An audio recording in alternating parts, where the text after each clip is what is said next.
So Morgan, when you're ready to hand these out, it's not urgent because this will take me 10 or 15 minutes. Just when you're ready, Okay, here we go.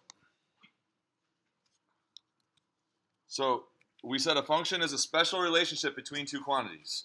And so what I want to talk about is what is the special quality about it? So we can have all kinds of relationships between quantities, one changing, the other changing with it. But what is, in particular, what makes a function a function? Okay?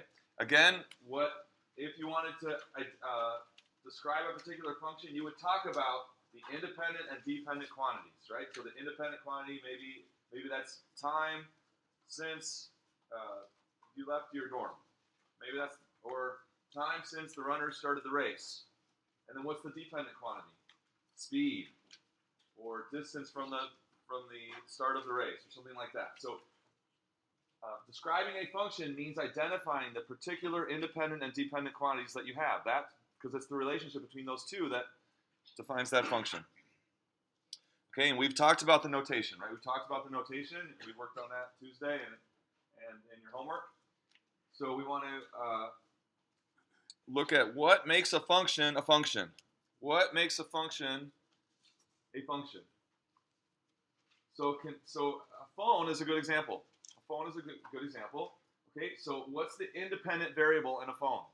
Okay, what comes first? What's our choice in the matter? Well, it's a number, right? So we're going to select a number.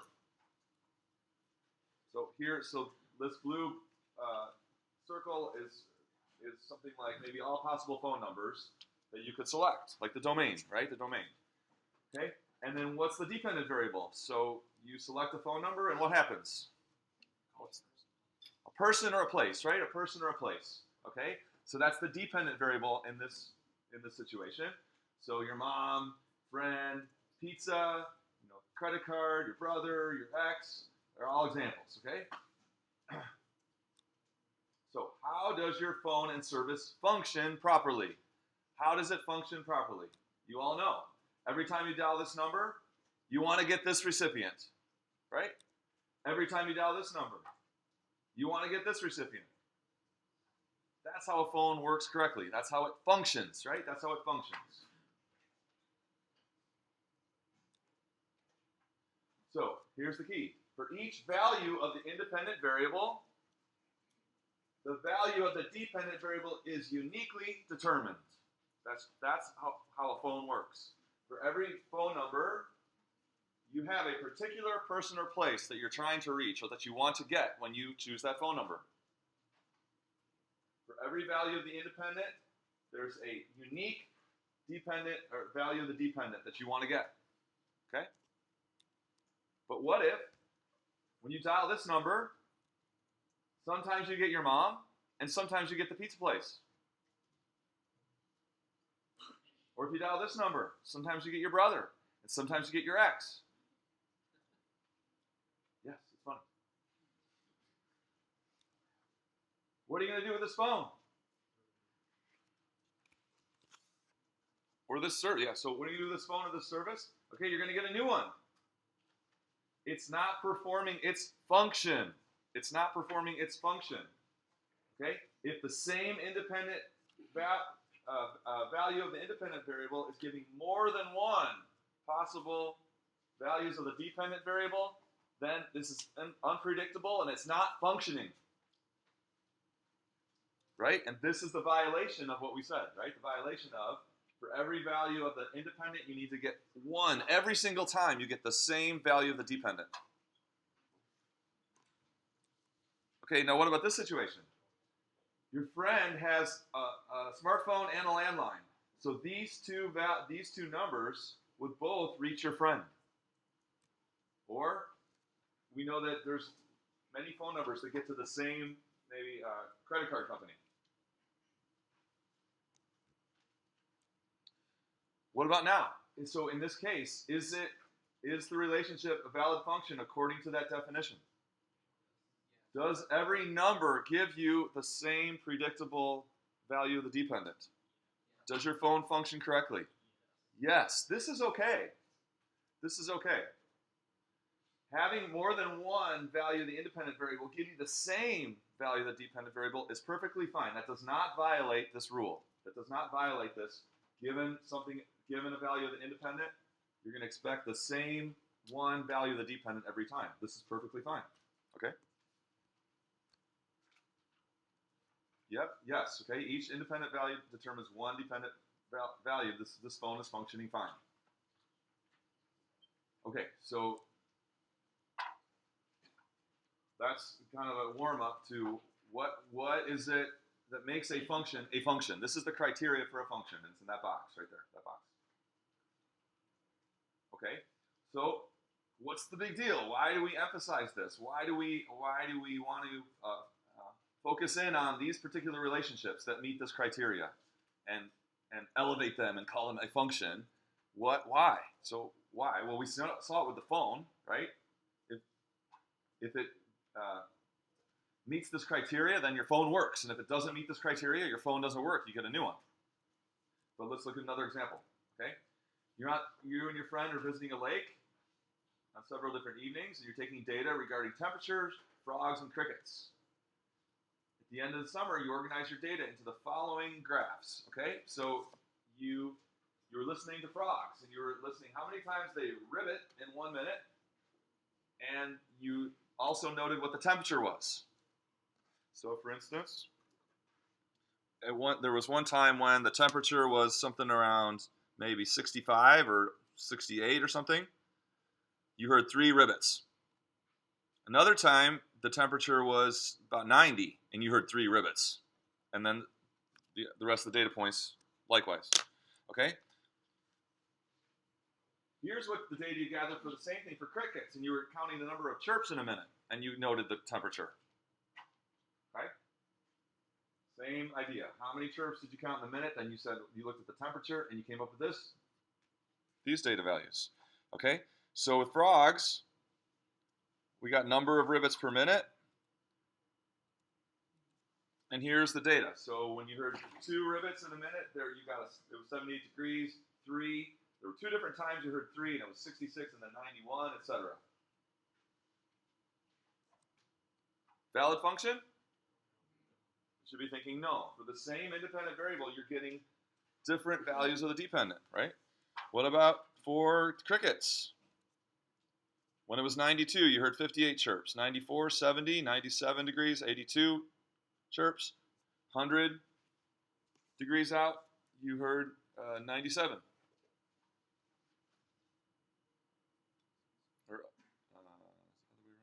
Anyway, so is this a function?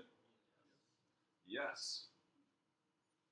Okay, so this illustrates why we care so much about these particular relationships that meet the criteria of a function.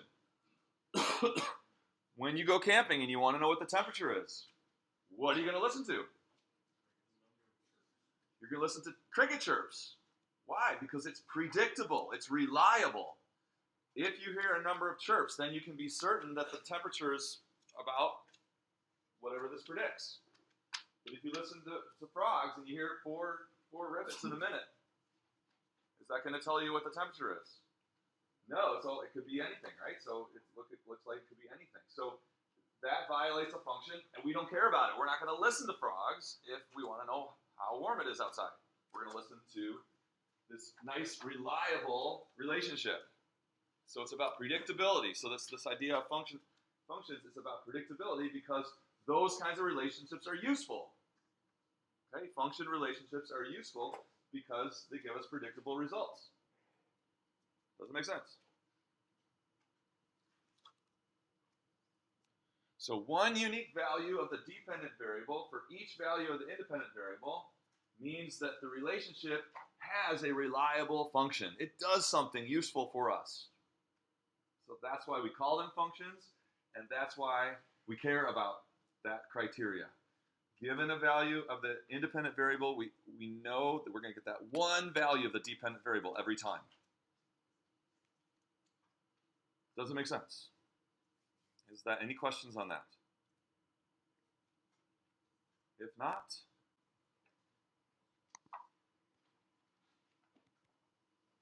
Okay, so you should see this. When you open it up, did you see this? Here's what we're going to be working on.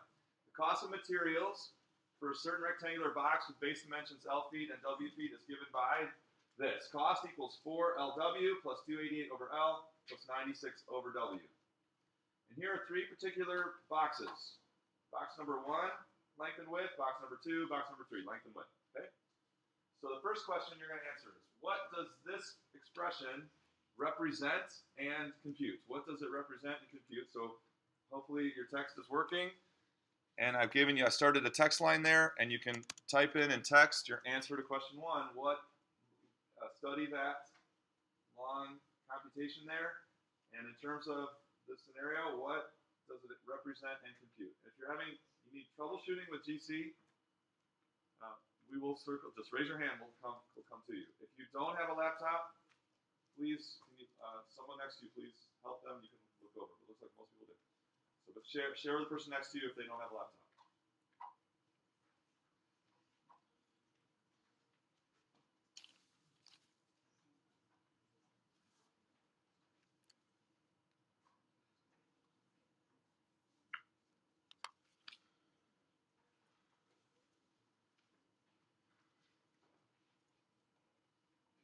Okay, volunteer. What do you think this is? So, looking at everything above, yes, sir. The cost of all the three boxes. So, like the cost of the first and the cost of the second and the cost of the third. Okay, almost. So, yeah. So there's another little detail. We want to make sure we got all the details. That sounds like you're computing three different costs, right? So, yeah. So it would be the total cost of one of each box, right? So if you made all three boxes, so that's 708.44. That'd be the total cost to make all three of these boxes. Okay, moving on. Is that clear with everybody? Oops. Okay, so now we want to define a function named. I meant to switch that to B. Does it B in yours? Yeah. Okay, it should be B. Good.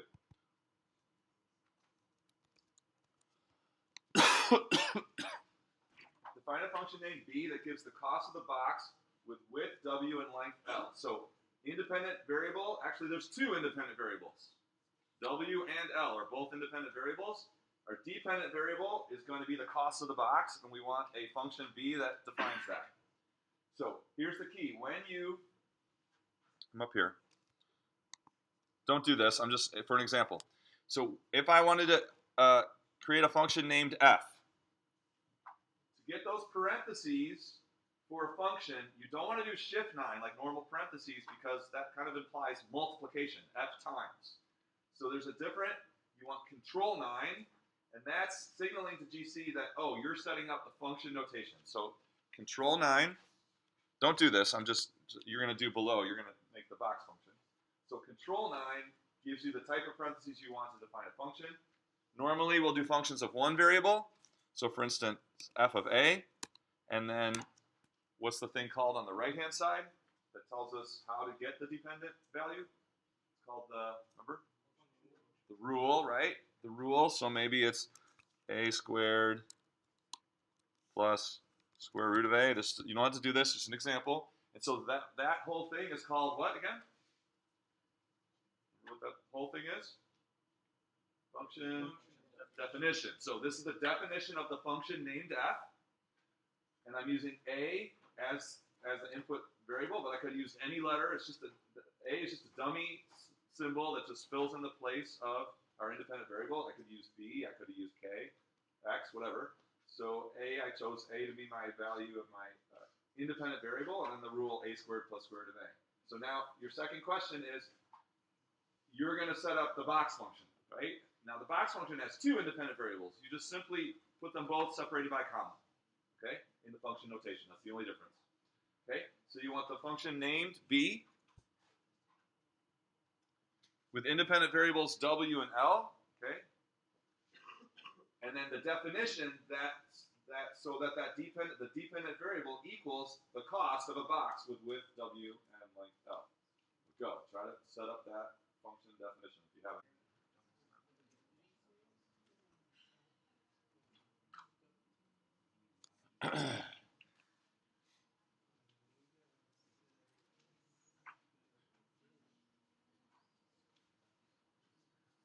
Once you get it to work, number 3, you could ask us to check. Then you can start working on 4, 5, and 6, and then notice, just for convenience, I put the table down again below, so that might be easier instead of scrolling back up every time. So the same table is down here below the items, so to help you, okay. But check your number 3 if you're having difficulty. Get help, and then you can work on the others, and always work together. Okay, check your answers. The beauty of so some of you are getting it, some of you are struggling a little bit. The beauty of function notation is now we can represent the cost of box 1. How can we represent the cost of box 1? Well, that's the value of the dependent variable. So we use function notation. B of, now I have mine as WL, so I need to do 4, 8. Okay, so mine is WL. If you did LW, that's fine. Make sure you put your L first when you use function notation. I put W first, okay? So I got to use my width first. So B 4, 8, that's function notation. It represents the value of the cost of the box when the width is 4 and the length is 8. And look, GC tells us what that number is. It doesn't work for us because we defined the function. So now how am I going to get this cost of all 3 boxes? Total cost. I'm just going to add B of 5.9, 2.6. The cost of 7.2, width of 7.25, and 10. And I got the same value.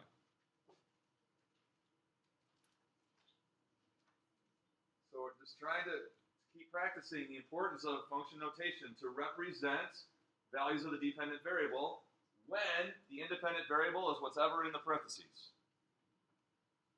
So it does all this, it does this work for us. It tells us exactly, shows us exactly what we're talking about. Okay, so for those who are still struggling on 3, why don't you try 4, 5, and 6? Take another couple minutes. Try 4, 5, and 6.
Okay, we got to move on, so check your work.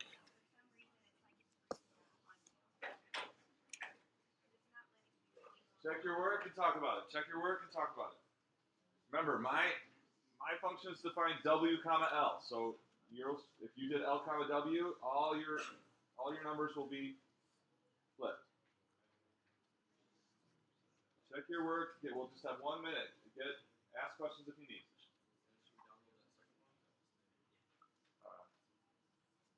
Yeah, if you're ready, once you're good with this, go ahead and go back to the Blackboard. Download that second one. It talks about what, intro to graphs or something? Do you see intro to graphs? Make sure you understand this. It's really important.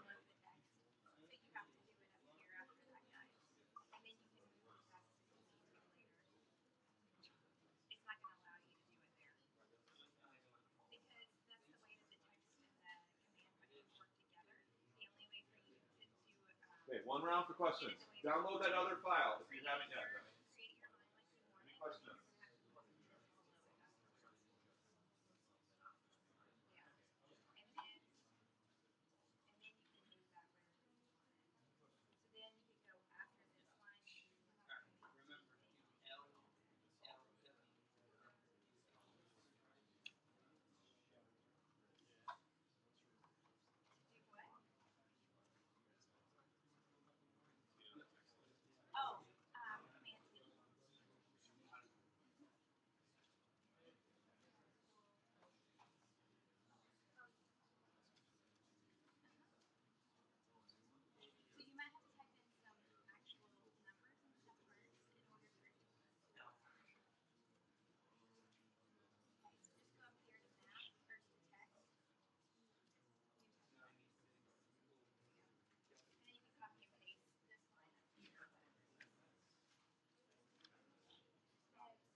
After class.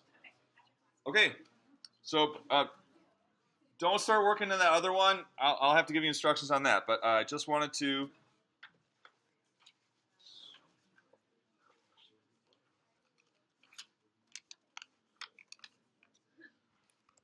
Before we get to that, just a little intro here. So we're going to start talking about graphing. Okay, graphing boils down to this. Graphing boils down to this. It's a display of points. That's really what all graphing boils down to. It's a display of points. And those points have meaning in terms of the quantities that we're talking about. Okay? So to graph a point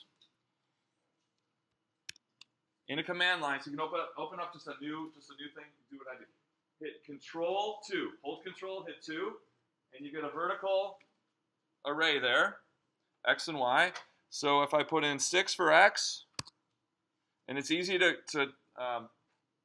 toggle between X and Y using the tab key, and then 3 for Y. If I graph, it will graph the point 6, 3.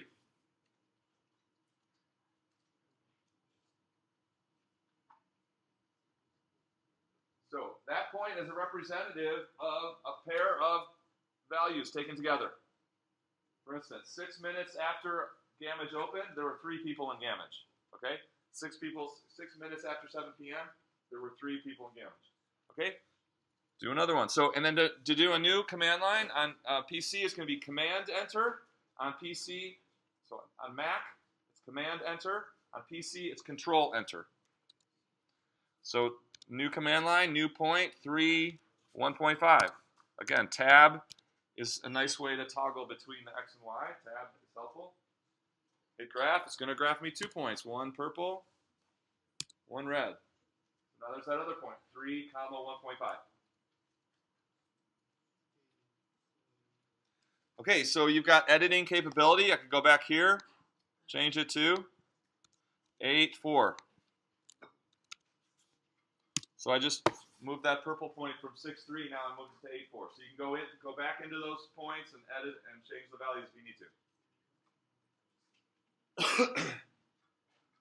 So now I don't want to do 1 point at a time here. I want to represent all points that are on the line that join those 2 points.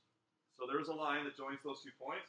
I want to represent all points that are on the line that represent or that join those 2 points, or that goes through those 2 points. So what's true? What is true about all points on that line? What's the relationship? So I had 6, 3, now I have 8, 4, and 3, 1.5. So what's true? That y is always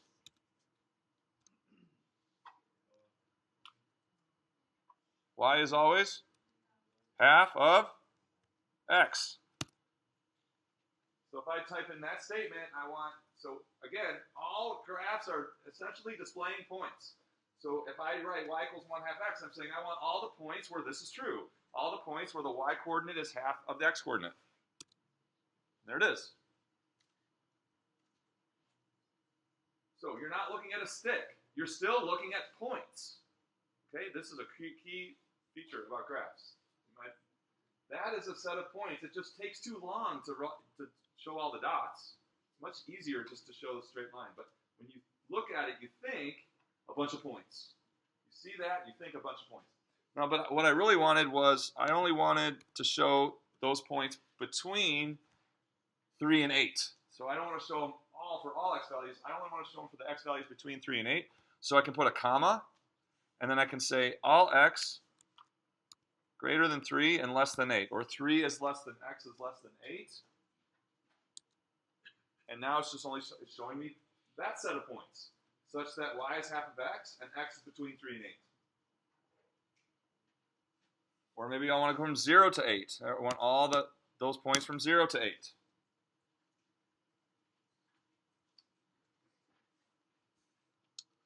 Okay. Any questions so far? Every graph is essentially, you're looking at a display of points. That's what graphs are. They're displays of points. And those points have meanings with the quantities that we're talking about. Okay, when you put lowercase n, what happens is down here at the bottom, a slider shows up. Okay, it's called a slider. And you can either hit play and let it change on its own, or you can grab the button and move the value. And so you can manually change the value of n. So n is a special character in GC that's called like a built-in slider. So you can manually change n. So what I want to do is this, or what I want you to do is this. Hold on.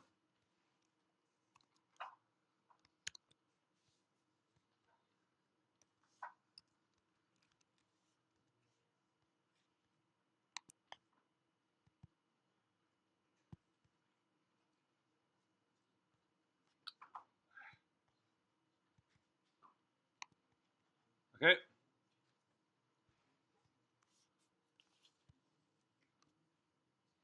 I want you to write a command line that graphs a point on that line according to n. And if I change n, it's going to change the point, and it's going to show me different points on that line. So what is the value of n related to that point? What is the value of n related to that point? Right now, n is 6.2. What is that? Right now, n is 2. What's that? Now, n is 1. Yeah, so I'm using n as the value of x. So I want you to plot this movable point. Use in one command line. Plot that movable point. Go.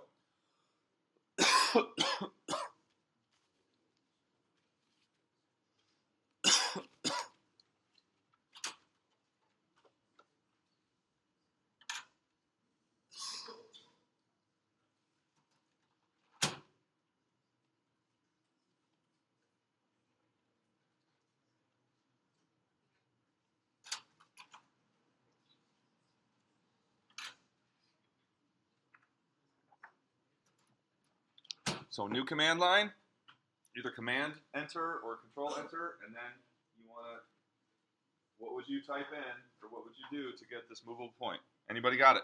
Anyone got it? No one has it yet? Okay, well, how do you graph a point in GC? Do that first. It's a point, so start by graphing the point.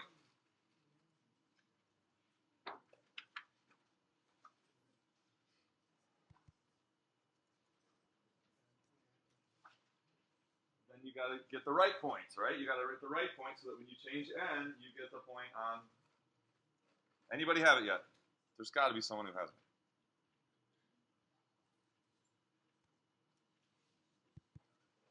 You got it? Okay. Phew, at least one.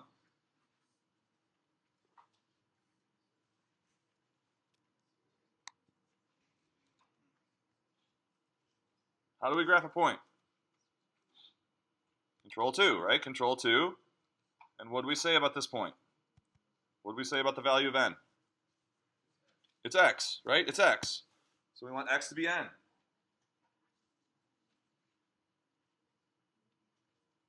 And what about the value of y? So that when I change n, it's going to be points on this line. It's going to be points on this line. What does y need to be so we get points on that line?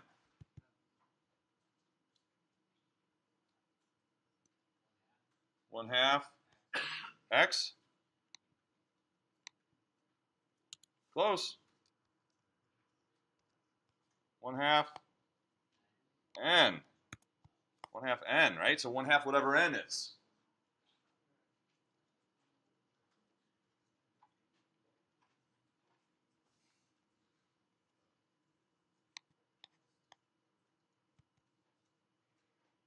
Okay, any questions on that? Any questions? Please. Because the built-in slider starts with a default of 0 to 10. And we define the point 8, 4. So you can change the parameters on the slider by clicking on the n, and now you can change the lowest and highest value of it. But yeah, so the built-in slider goes to 10. We chose the point 8. That's why. Okay, so now go to that.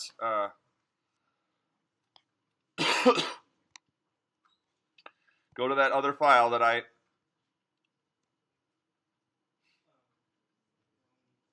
the other file that you downloaded, which was, it should, when you open it up, it should say this: coordinating point activity and students. Is that what it's called? Once you open it up, go ahead and open that up. First thing is, I want you to graph the 3 points that I'm graphing. So, and I've left you the command lines. So you'll see, if you just click it, you'll see question marks. So I've given you I've already given you the command lines. You don't have to start any new command lines. But you're going to use those first 3 command lines to plot those 3 points so that yours looks just like that. Go. So, got those? Okay, next. Now I want you to do this. So,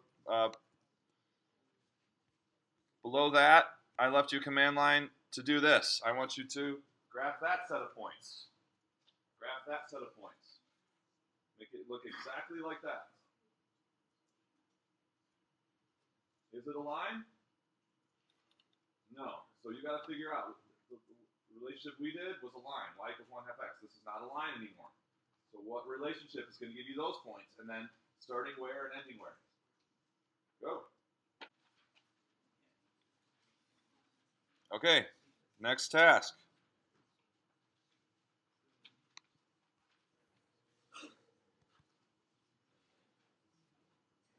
Using the n slider, graph a movable point on that set of points.